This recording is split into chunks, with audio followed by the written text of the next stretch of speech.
Well, let me share with you a little bit about the beginning of EBI because I, along with some others, were there.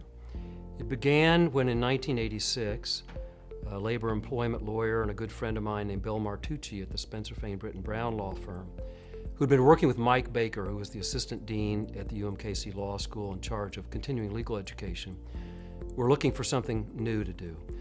And Bill suggested to Mike that maybe he'd like to do something with respect to employee benefits. You know, this was not that long after ERISA was enacted. That was in 74, became effective maybe in 76, and this was just 86. So Bill told Mike that I might be able to help him out. So Mike contacted me, and I was a pretty young lawyer at that point. I'd been practicing law for, I guess, about 4 years. Our founding father was John Hoots, and I'm pleased that I was one of those that he asked to help him.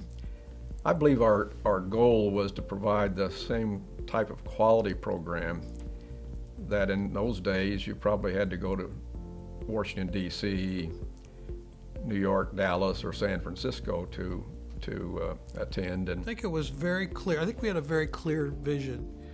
We wanted a Midwest-based organization, an educational medium, if you will, that would bring employee benefit specialists together, but specialists that had a national reputation.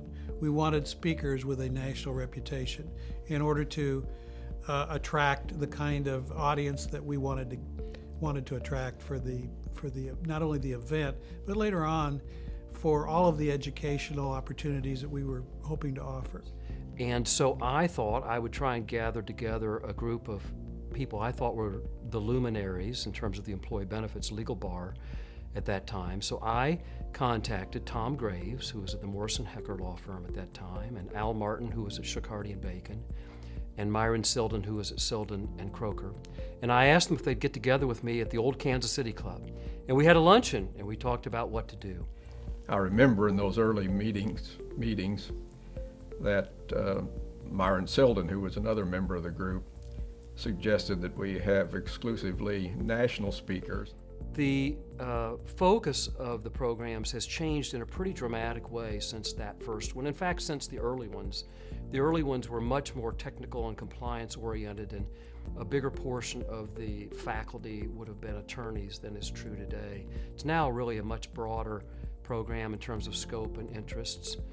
The fun thing for me, frankly, being a young guy in the employee benefits area, was to get to know these people who I greatly admired, who I thought were really the kind of the giants in the local benefits bar and in the local compensation and benefits managers, and it was really, really a lot of fun. But the acceptance of the EBI as a medium in which you can get educated and get information from top-level specialists in the employee benefit area has gained ground nationally. And I believe that's one of the greatest things that has occurred, if you will, because of the original springboard that we created.